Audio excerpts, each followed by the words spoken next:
dugsiyada Nuruddin Schools.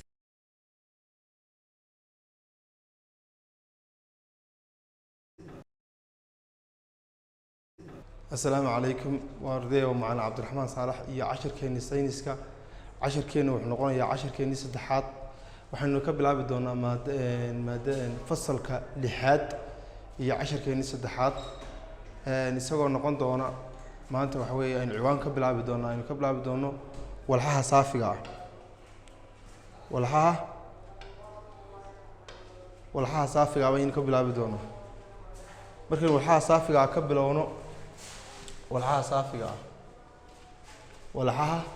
saafiga ah ayaan ka bilaabi doono sayna 10keena hore ku soo aragnay sayna 10keena hore ku soo aragnay walxaha ka kooban hal nooc oo saxaro ah waliba hal nooc oo saxaro ah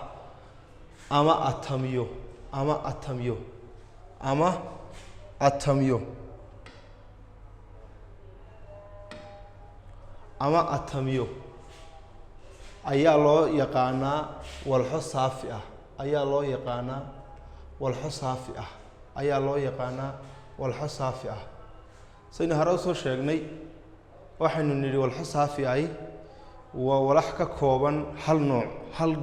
bay ka kooban tahay oo waliba saxaro ah ama atamiyo ka kooban tahay ayaa loo yaqaanaa waliba walxo saafi ah tusaalayaasha walxaha saafiga ah waxa kamid ah oxygen waa walax saafi ah weey oxygen waa walax saafi ah oxygen ayaa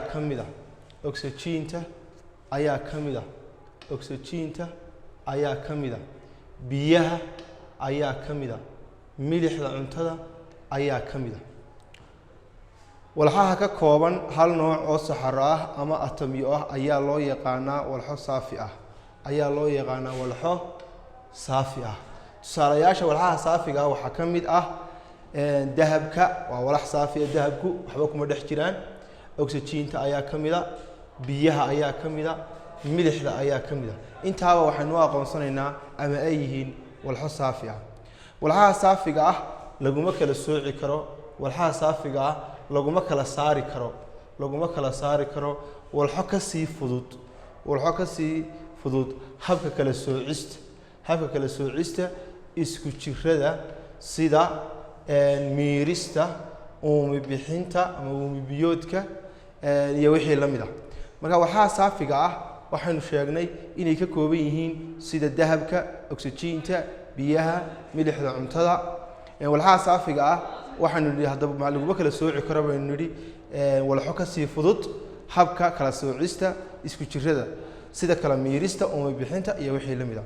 tusaale ahaan uumi bixinta biyaha aan uma kala saari karno kuma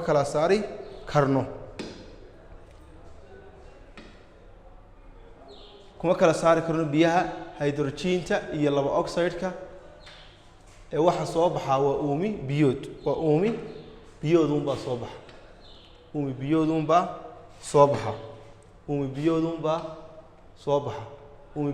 baa soo baxa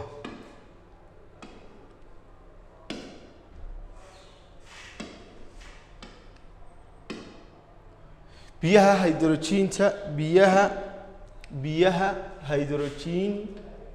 hydrogen-ta iyo oxygen-ta waxa soo socda waa uumi biyood wax kale kuma kala saari karo walxaha saafiga ay waxay noqon karaan way noqon karaan curiyayaal ama isku dhisiyay noqon karaan haddaba isku dhisyada waxaa lagu sii kala jajabin karaa habka kiimikeed oo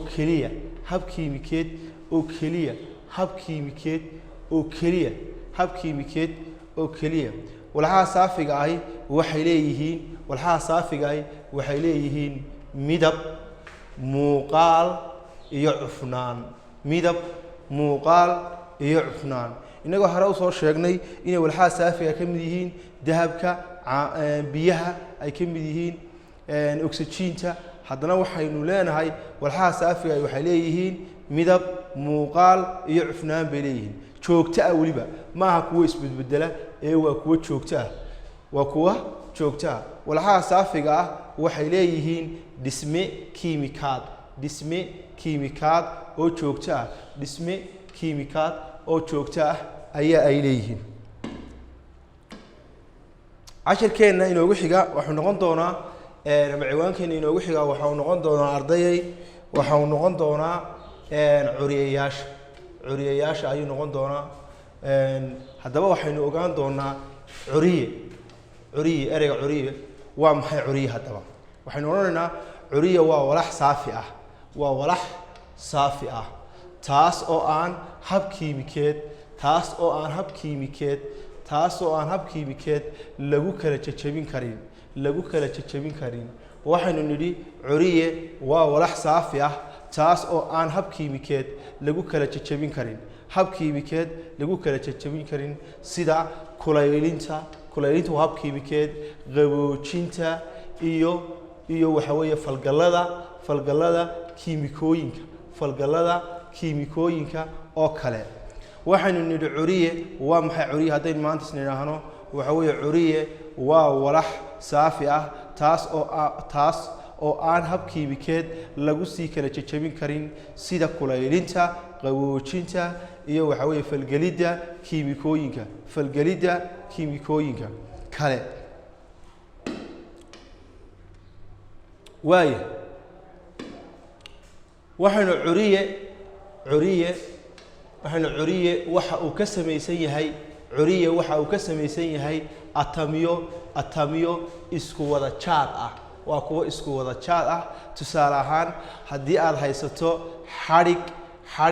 cover ah waa cover xadhig cover ah haysato atamyada uu ka samaysan yahay ama ka kooban yahay xadhigga coverku waa cover oo keliya wax kale kuma jiraan cover oo keliya ayuunbaa ku jirta malaayiin atamyo cover ah ayuu ka kooban yahay waxa weeye cover ah ayuu ka kooban yahay haddii aad kulayliso oo uu dhalaalo waanba kulaylino waa uu dhalaalay iyo haddii kaleba waa cover iyo haddii kaleba waa cover atamku waa qaybta ugu yar ee curiye ee aan la sii kala jajabin karin wax ka sii yar atamku isagaa yar ka sii yarna looma sii kala jajabin karo atamku waxa uu leeyahay dabeecadihiisa curiyaha ayuu leeyahay ee u gaarka waxaan kaloo odhan karnaa atom waa qaybta ugu yar way ugu yar tahay weliba qaybta ugu yar ee curiye ka qayb qaadan karta isku xidhka sidoo kale waxaa loo yaqaanaa falgal kiimikeed waayo ardayda waxa weeye cashirkeenu haddaynu kusii soconno curiyayaashu waxay leeyihiin magacyo ayay leeyihiin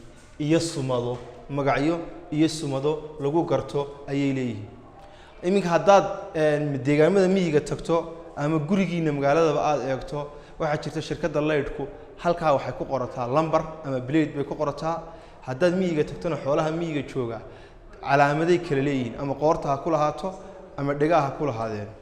marka taas waxay ku tusaysaa in dad iyo waxa weeye xoolaba ay sumad kala leeyihiin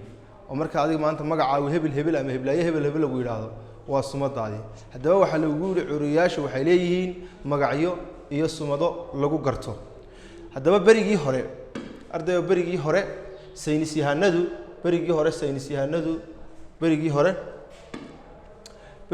saynis yahanadu waxay isticmaali jireen sawirro baa la isticmaali jiray kala duwan si ay u tilmaamaan curiyayaasha si loo tilmaamo sawirraa la adeegsan jiray laakiin taasi waxay dhib ku keentay markii curiyaal fara badan la ogaaday oo beriga curiyaasha ayaa iska yaraadee curiyaal fara badan baa la ogaaday dabeedna sawirradii ayaa qaatami waayey oo sawirradii ayaa ku farabatay waayo waxaana looga guuray markii qaabkaasi dhacday ee sawiradii dhibaata ka timi ee curiyaal fara badan la helay waxaa looga guuray curiye kasta magaciisa waxaa looga guuray curiye kasta magaciisa xarfo loo qaato oo xarfaha loo soo gaabinayo si loogu sunto isaga looguna adeegsado marka falgal kiimikeed loo qoraayo falgal kiimikeed marka loo qoraayo haddaba falgal kiimikeed marka loo qoraayo ayaa loo adeegsanaya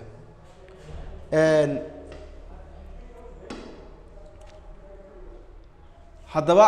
waxa jira oo maanta la yaqaanaa wax ka badan ama ka badan curiye haddaba waxaa jirta oo maanta la yaqaanaa wax ka badan 100 curiye 100 curiye ka badan yihiin 100 curiye ka badan halkan waxaynu ku baran doonaa 20ka curiye ee ugu sareeya waa 20 uma ka baran doonaa ee ugu sareeya shaxdan hoose ayaana ku tusaysa 20ka curiye magacyadooda iyo sumadooda ayaa ku tusaysa waxaynu qaadan doonaa curiyaha magaca curiyaha sumada ayaynu eegi doonaa tusaale ahaan oo kale curiyaha koowaad waxa uu noqon doonaa curiyaha hydrogen ayuu noqon doonaa hydrogen sumada loo soo gaabiyaa waa H ama H ayaa loo soo gaabiyaa curiyaha labaadna waxa noqon doonaa waa helium waxa loo soo gaabiyaa waxa weeye calaamada He baa loo soo gaabiyaa ama He baa loo soo gaabiyaa curiyaha saddexaad waxa weeye waa lithium weeye waxa loo soo gaabiyaa sumada loo soo gaabiyaa marka falgal kiimikeedka waxa weeye waa Li weeye curiyaha afraad waxa noqonayaa beryllium waxa loo soo gaabiyaa Be baa loo soo gaabiyaa falgalka kiimikeed curiyaha shanaadna waxa uu noqonayaa brown waxaana loo soo gaabiyaa sumada marka falgal kiimikeed loo qorayo B baa loo soo gaabiyaa curiyaha lixaad waxa noqon doonaa carbon buu noqon doonaa sumada loo soo gaabiyana waxay noqon doontaa A ama C curiyaha toddobaad wuxuu noqon doonaa nitrogen waxa loo soo gaabiyaa Na baa loo soo gaabiyaa ama N curiyaha sideedaad wuxuu noqon doonaa oxygen waxa loo soo gaabiyaa falgalka kiimikeed O baa loo soo gaabiyaa curiyaha sagaalaad wuxuu noqon doonaa fluorine waxaana loo soo gaabiyaa F ama F baa loo soo gaabiyaa marka falgal kiimikeed loo qorayo curiyaha tobnaadna wuxuu noqon doonaa neon waxaana loo soo gaabiyaa Ne baa loo soo gaabiyaa curiyaha koytonaadna wuxuu noqon doonaa sodium waxaana loo soo gaabiyaa Na marka loo qorayo sumadiisa falgalka kiimikaad curiyaha 12aad wuxuu noqon doonaa magnesium marka sumadiisa falgalka kiimikeed la qorayo waxa weeye waxa loo soo gaabiyaa Mg baa loo soo gaabiyaa curiyaha 13aadna waxaanu ku qaadan doonaa aluminum waxaana loo soo gaabiyaa Al baa loo soo gaabiyaa curiyaha 14aad waxaynu ku soo qaadan doonaa silicon waxaana loo soo gaabiyaa Si baa loo soo gaabiyaa curiyaha 15aad waxa weeye waa phosphorus waxaana loo soo gaabiyaa calaamada B baa loo soo gaabiyaa curiyaha 16aad waxa weeye waa sulfur waxaana loo soo gaabiyaa calaamada S baa loo soo gaabiyaa curiyaha 17aad waxa weeye waa chlorine waxaana loo soo gaabiyaa calaamada Cl baa loo soo gaabiyaa ama Ci baa loo soo gaabiyaa calaamada waxa weeye 19 curiyaha 19aad waxa weeye waa potassium waxaana loo soo gaabiyaa calaamada K curiyaha 18aad waxa weeye waa argon waxaana loo soo gaabiyaa calaamada Ar baa loo soo gaabiyaa curiyaha 20aad waxa weeye waa calcium waxaana loo soo gaabiyaa calaamada Ca baa loo soo gaabiyaa curiyaha 21aad waxa weeye waa iron waxaana loo soo gaabiyaa calaamada Fe curiyaha 22aad waxa weeye waa copper waxaana loo soo gaabiyaa calaamada Cu halkaa inoogu joogo maanta waxa weeye cashirkeeni saddexaad waxa weeye soo noqon dambe maanta waxaynu ku joojinay curiyaasha iyo qaybahooda kala duwan insha Allah soo noqon dambe arday iyo idinkoo dadaala